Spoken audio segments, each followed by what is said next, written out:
the greatest military mind in history, hated war. He believed that if you ever had to draw your sword, you had already lost.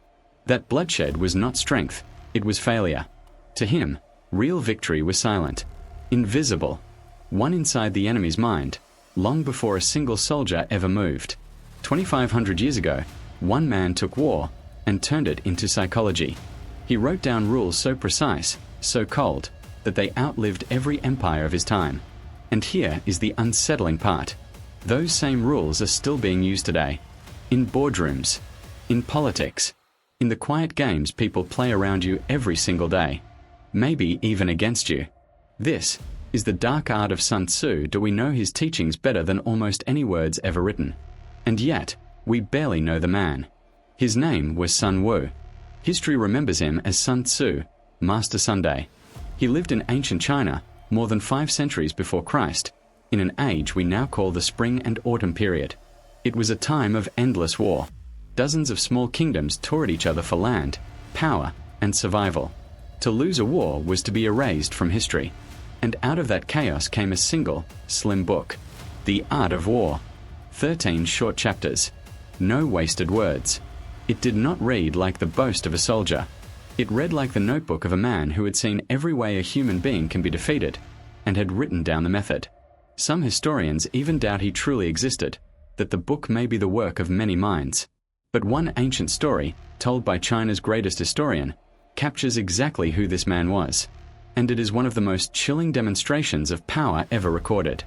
A king named Helu had read Sun Tzu's book, and he was fascinated. But he was also skeptical. So he set a test. "Your theories are elegant," the king said, "but can they be applied to anyone? Even to women?" Sun Tzu said yes. So the king summoned 180 women from his own palace, and handed them over to be turned into soldiers. Sun Tzu divided them into 2 companies, and at the head of each, he placed one of the king's 2 favorite concubines. He gave them weapons, and he explained a simple drill. Left, right, front, back. He asked if they understood. They said they did.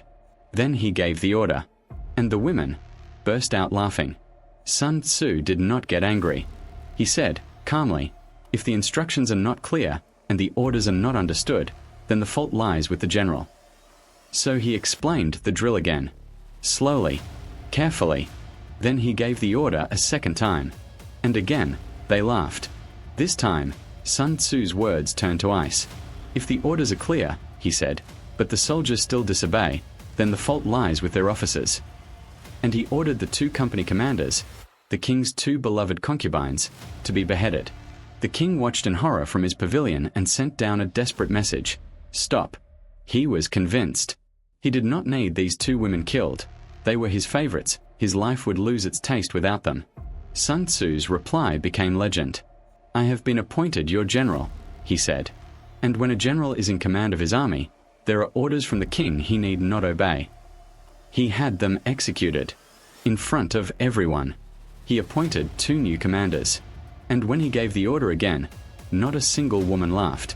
They turned left, right, forward, back, in perfect, terrified silence. He had created an army out of a harem in a single afternoon. The king was heartbroken, but he understood. This was a man who could command absolute obedience. And under Sun Tzu, the kingdom of Wu would rise to crush enemies far larger than itself. The lesson buried in that horror is pure Sun Tzu. Authority without exception is its own kind of weapon. Mercy shown at the wrong moment costs you everything later. So what was the philosophy of this cold and brilliant man? It begins with a single idea that turns everything you think about war upside down. To win 100 battles in 100 fights, Sun Tzu wrote, is not the highest skill. The highest skill is to defeat your enemy without fighting at all. Think about what that really means. Anyone can win through brute force, through enough blood and enough bodies. But that is the amateur's victory. It is expensive. It is destructive. And it leaves you weakened even when you win. The master does something else entirely. He wins first, and then goes to war only to collect what is already his.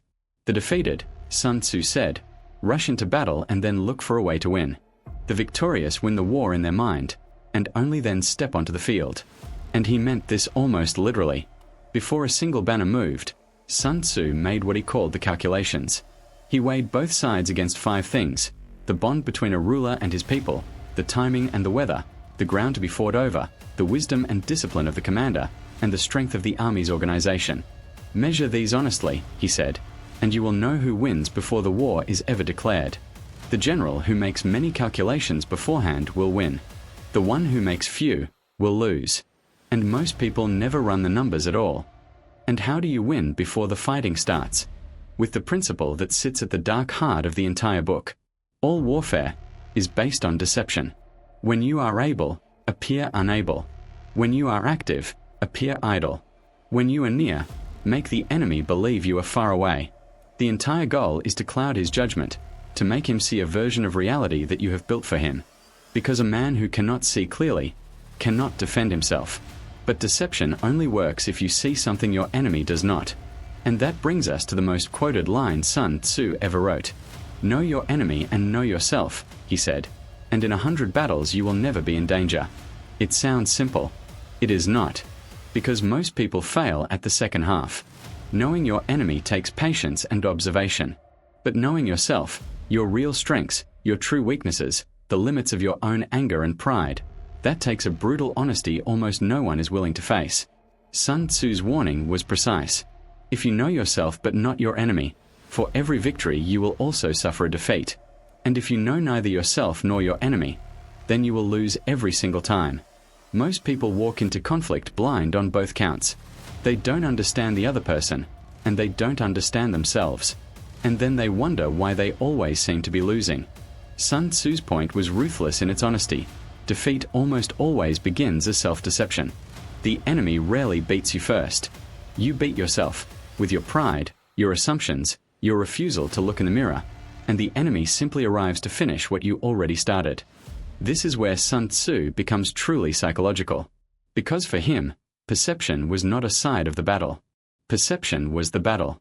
His rule was the opposite of what instinct tells us. Appear weak when you are strong, and appear strong when you are weak. Watch how this works. If you are powerful, but you hide it, if you seem clumsy, hesitant, harmless, your enemy grows careless. He underestimates you. He lowers his guard. And then you strike from a place he never thought to defend. But if you are weak, if you are cornered and afraid, then you must do the reverse. You project total confidence. You make yourself look untouchable, unpredictable, dangerous to attack. And often, the enemy simply decides not to test you. In both cases, you never actually revealed the truth. You controlled what the other person believed. And belief, Sun Tzu understood, drives every decision a human being makes. Control the belief, and you control the choice. If deception is the weapon, then information is the ammunition. And Sun Tzu was obsessed with it.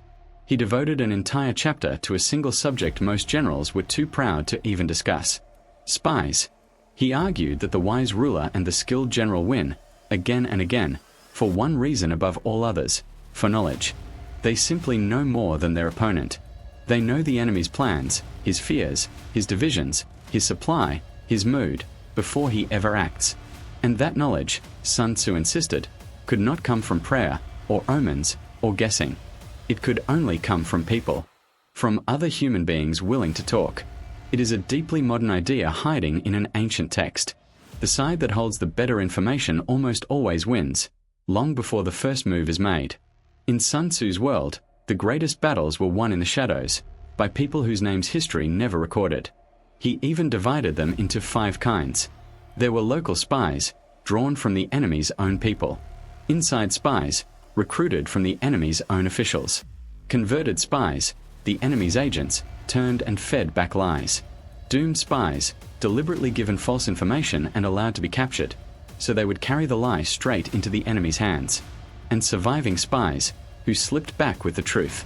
To run all 5 at once, Sun Tzu said, was the mark of a truly dangerous mind, a web of deception so complete that the enemy no longer knew what was real and what was not. And underneath all of it ran one final principle, the one Sun Tzu used to tie the whole philosophy together: be like water. Water, he observed, has no fixed shape. It takes the form of whatever contains it. It avoids the high ground and rushes toward the low. It flows around what is hard and pours into what is empty. You cannot grab it. You cannot break it. And given enough time, it carves through solid stone. A great strategist, he said, must be the same. Just as water shapes its path according to the ground beneath it, an army shapes its victory according to the enemy in front of it. There is no single rigid plan that wins every time. The rigid man is brittle, and the brittle man breaks. The one who adapts, who flows toward weakness and avoids strength, who changes his shape the moment the situation changes, he is the one who cannot be defeated, because there is nothing solid for the enemy to strike. 25 centuries later, the swords are gone. The kingdoms are dust. And yet the art of war may be more widely read now than at any point in history. Why? Because Sun Tzu was never really writing about war. He was writing about human conflict itself. And human conflict never ended. It just changed its clothes. His principles are studied in business schools and used in billion-dollar negotiations. They guide political campaigns and courtroom strategy.